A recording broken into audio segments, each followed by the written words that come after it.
கடந்த 2/5/2025 அன்று காலையில மதுரை ஆதீன மடாதிபதி அவர்கள் சென்னைக்கு அவருடைய ஃபார்ச்சுனர் கார்ல TN64U4005 என்ற பதிவில் கொண்ட 4 சக்கர வாகனத்துல சென்று கொண்டிருந்த போது உளுந்தூர்பேட்டை சிக்கல ரவுண்டானா அருகே மற்றொரு கார் மீது இடித்துக் கொண்ட சம்பவம் தொடர்பாக சம்பவ இடத்திலிருந்து பொதுமக்கள் கொடுத்த தகவலின் அடிப்படையில போலீசார் சம்பவ இடத்திற்கு சென்று அங்கு செல்வதற்குள்ளவே இரு தரப்பினர் அதாவது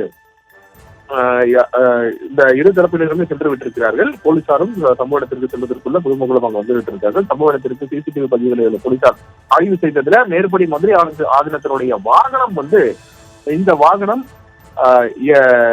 அந்த சம்பந்தப்பட்ட அந்த மேம்பாலத்திற்கு அருகே நிற்க வைக்கப்பட்டுள்ளதாகவும், அது மட்டும் இல்லாம இந்த அஜீஸ் நகர் மேம்பாலத்திற்கு செல்வதற்காக பதிலாக அஜீஸ் நகர் பிரிவு சாலை வழியாக சேலம் ரவுண்டானா அருகே உளுந்தூர்பேட்டை மார்க்கத்துல அதிவேகமாக வந்து கொண்டிருக்கிற போது சேலத்திலிருந்து சென்னை மார்க்கமாக சேலம் ரவுண்டானா முன்பு வைக்கப்பட்டிருந்த பேரிகார்டை கடந்து மெதுவாக வந்த ஒரு மாருதி சுசுகி என்ற வாகனத்தின் மீது சுமார் காலை 9:45 மணி அளவுல அந்த கார் பக்கவாட்டில் உரசியதுல மாருதி வாகனத்தின் முன்பகுதியும் ஃபார்ச்சுனர் வாகனத்தின் இடது பகுதியும் லேசான சேதம் ஏற்பட்டிருந்தது.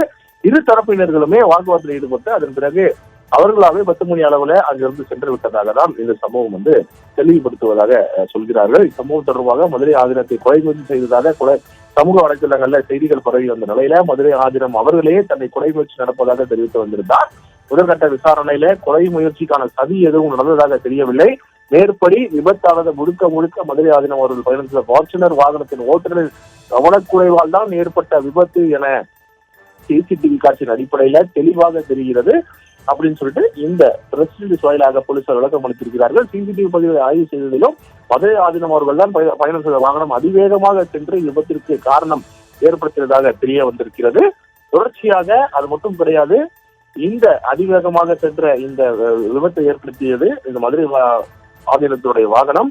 இச்சம்பவம் தொடர்பாக மதுரை ஆதீனமுமே அவர்களே சார்ந்தவர்களை கள்ளக்குறிச்சி மாவட்டத்துடைய எந்தவித புகாரும் கொடுக்கவில்லை. பொய்யான தகவல் சமூகத்தில் பகிர்வு மீது சட்டப்படி நடவடிக்கை எடுக்கப்படும் அப்படின்னு சொல்லிட்டு பிரஸ் ரிலீஸ் வாயிலாக மாவட்ட போலீசார் விளக்கம் அளித்திருக்கிறார்கள். இது சம்பந்தமாக சிசிடிவி காட்சிகள் தற்போது வெளியாகி இருக்கிறது.